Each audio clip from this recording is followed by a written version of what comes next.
Good morning, everybody. How are you today? I hope you're all well. I'm in a funny mood today. Not funny ha-ha, funny peculiar. I don't know, I'm just not feeling it today.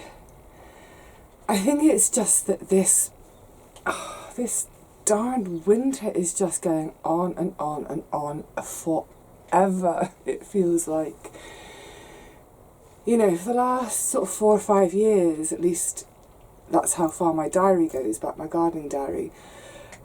By this time it's kind of sort of 14, 15 degrees during the day, some sunshine, working in shirt sleeves, and we're just not getting there. We've had nothing but rain for a few days, and even when it's not raining, it's just been really grey and drizzly and damp. But today we've got a window of about, I think, looking at the forecast, about 3 hours before the next lot of rain is due to come. So I have dragged myself to the garden, and the plan today is to get potatoes in and onions, because temperature wise we're okay. So that whole rumour 2 weeks ago of a third beast from the east, which for anyone not in the UK who's not familiar with that term, it was the nickname given to the storm we got at the beginning of March that blew in from Siberia and gave us all that snow. So there were rumours about getting another dumping over Easter weekend, but actually it looks like the lowest temperatures night time are going to be about 5 degrees. So I'm going to get the spuds in, and as I do it I'm going to talk about what happens if we do get some frost or snow. What I'm hoping today, you can probably pick up my energy, I'm really sorry, I just feel flat as a pancake, and what I'm hoping is that, off go the cats, I'm hoping that by being here on a brightish day that will reinvigorate me, because I tell you what, it's nearly the end of March. I feel like I need a bit of a boot up the backside in terms of some sunshine and some brightness and maybe a bit of warmth. Right, let's get on with the spuds.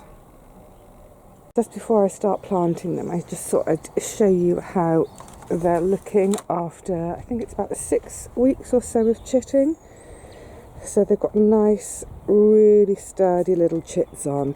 Some of them have got a few too many, so I'll just rub off these bottom ones. We don't need that many. And just leave a couple of the strong ones. So you don't have to chit your spuds. If you don't have chits on your spuds, don't worry, you can still plant them. It's just thought that it gives us a bit of a head start, and let's face it, at the beginning of February or the end of January, whenever it was I started these, what else is there to do? So they've got nice sturdy little chits that shouldn't break off when I bury the whole plant.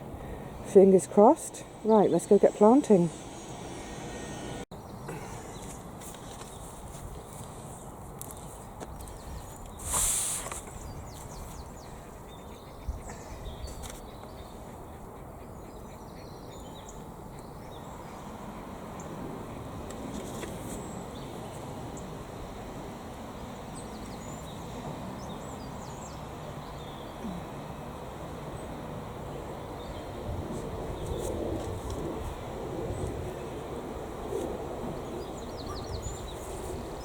So we're ready.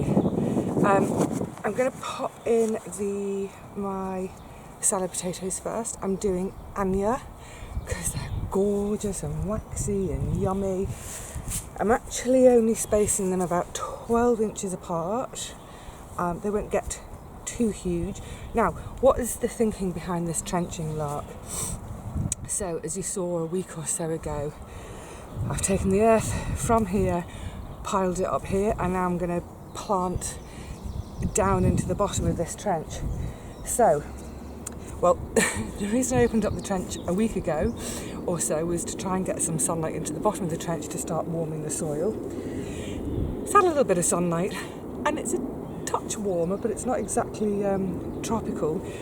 The idea with the trenching is that as the potato grows, puts its stem on here, then the potatoes that you're going to grow are going to come off this stem. So if I just plant it there and don't do any earthing of whatever description, I'll talk about no-dig options in a sec, then basically you're going to have all this bushy growth above the ground, but there's not going to be much by way of a crop underneath. So literally now, over the next sort of 8 weeks, every time I get a few inches of growth, I'll bring some of this earth down and over, down and over, down and over, until eventually this mound has gone back into the trench, and then I start to take soil from the sort of what will then be at a surface level. I start to go down into that soil and bring that up, so that by the height of summer, this whole mound will then look like a mound here with the trench next to it on that side. And hopefully that way I give my spuds loads and loads of earth to grow into and to give me lots and lots of lovely new spuds. I've got friends on the site who, they're not no-dig per se, but they like trying different things each year. And last year they tried the straw technique, where they literally popped the spud on the surface of the soil and covered it with straw, and then each time there was growth coming through, they put more straw, more straw, more straw. And actually it worked really well, especially when it came to harvest time, because all they had to do was pull the straw back. The only thing that they didn't get quite right, I think they didn't have enough density of straw at the top, because all the spuds in the top had gone green from reacting with daylight, and you don't want to eat a green potato. So anyway, it seemed to work pretty well for them. So let's get these gorgeous babies in. The other day I was talking about the problems with my clay soil, and I was reflecting on this afterwards, that actually just in this corner of bed number 4, which is one of the beds that's had the least work over the years and was an absolute devil to work the other day, this corner isn't too bad. And I was thinking about that. I was thinking, why is it okay just in this section next to the rose bush? And I even started thinking, is it something to do with the rose bush? But then I remembered going back through the diary, this is why it's so great to keep a diary, was that I was given a bag of sheep's wool compost to try, and I dumped the whole sack just in this section.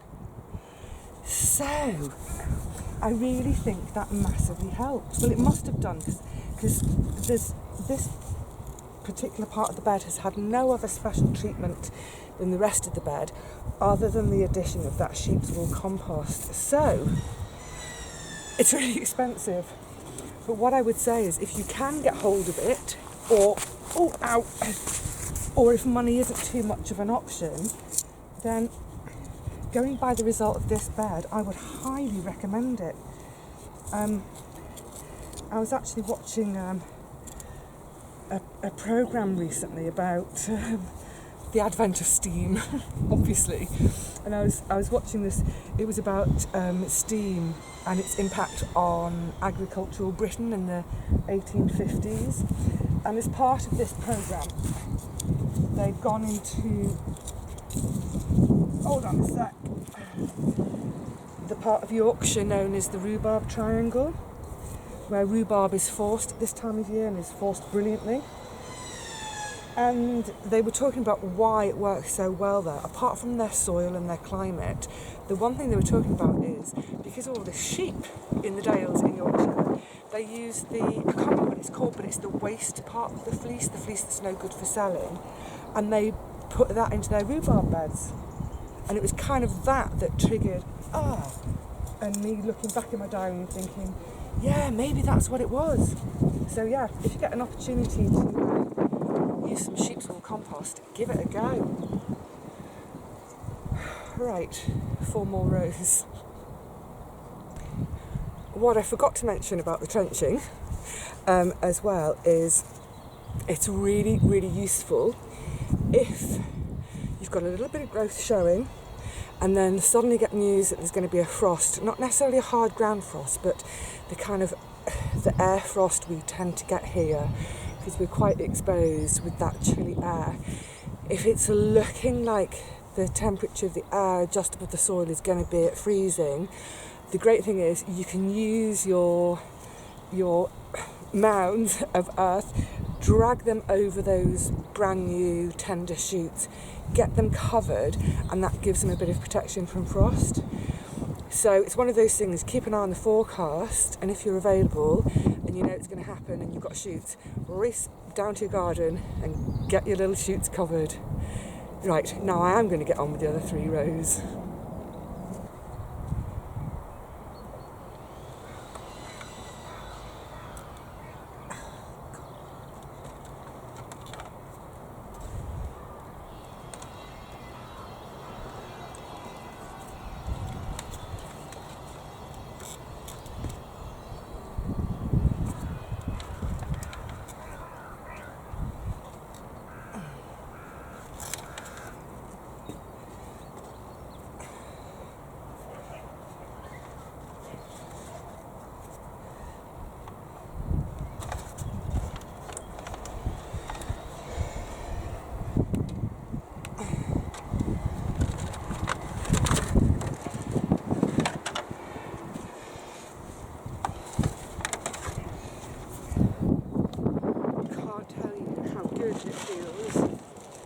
Getting something in the ground. We're just going to have a bit of a sprinkle with the chicken poo. Rake that in. So this bed, I'm hoping it isn't too bad. Oh, hey, it's the wind, I'm getting a bit of rain. Parsnips last year. The last of them came out a few weeks ago. Didn't really do much to the bed at all. By pulling the parsnips out, it's just, or at least by having the parsnips in all winter, it's kept the soil nice and loose. And then obviously getting it covered with the cardboard, partly to stop the cats and foxes pooing and digging, but also just to protect it from the rain. And hopefully you can see, in comparison with the beds I was doing the other day, 3 and 4 down there, this is so much nicer to work.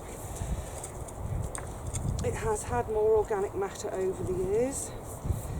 This was also some riddled soil that was spoiled from under the shed. I think it was the shed spoil.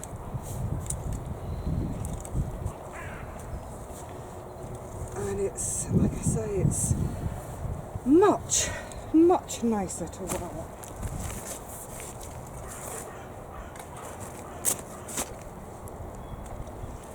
So, doesn't really need much, just a bit of a rake to get those pellets in. Actually, I'm going a bit downhill, aren't I? Let's bring a bit more back this way. Oh, great big lump.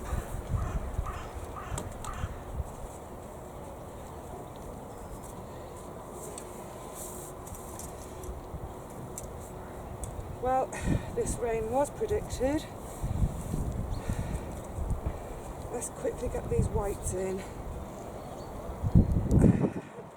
Put the camera away, because I don't really want to drown it. Yeah, let's start getting them in. Right, well, it's now officially raining, so I'm going to get a real wriggle on, because I don't want the camera to get wet. So, let me just show you. I'm going to have 5 rows, spacing in terms of, if you think of your onion growing, you want a sort of tennis ball sized onion. So with the spacing, I imagine that, and then one next to it. So sort of 10 to 15 centimetres apart in the row, and sort of 15 between the rows. And then when I put them in, I'm always being mindful about how delicate its little foot is there, where the roots are going to come. So I always dip my onions in, rather like the onions, Not as, not onions, the, whatchamacallit, the garlic. Not as deeply as the garlic, just so that they're in and covered to their necks. So that, oh, let me take you off and see if I can show you, oh sorry, show you more closely. So that you're basically left with this teeny little bit sticking up. Right, I'm going to turn you guys off and get this lot planted because it's actually really starting to come down now. Right, I'll see you back in the shed.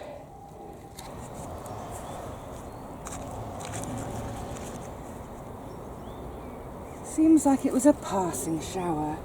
Yay! we are due a load of heavy stuff later though. So before I even plant them, I just like to lay them all out on the surface just so I can visualise my spacing. I'm quite a visually orientated person, so I just find doing this, I can stand back and have a look. I can imagine them hopefully at the height of summer, at their proper size, and then adjust if needs be.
Well, that's the spuds and the onions in, despite 2 quite heavy rain showers, feeling a bit damp, despite someone having some tree work done over there. And yes, I've asked about wood chips, but no, they're taking them away to sell.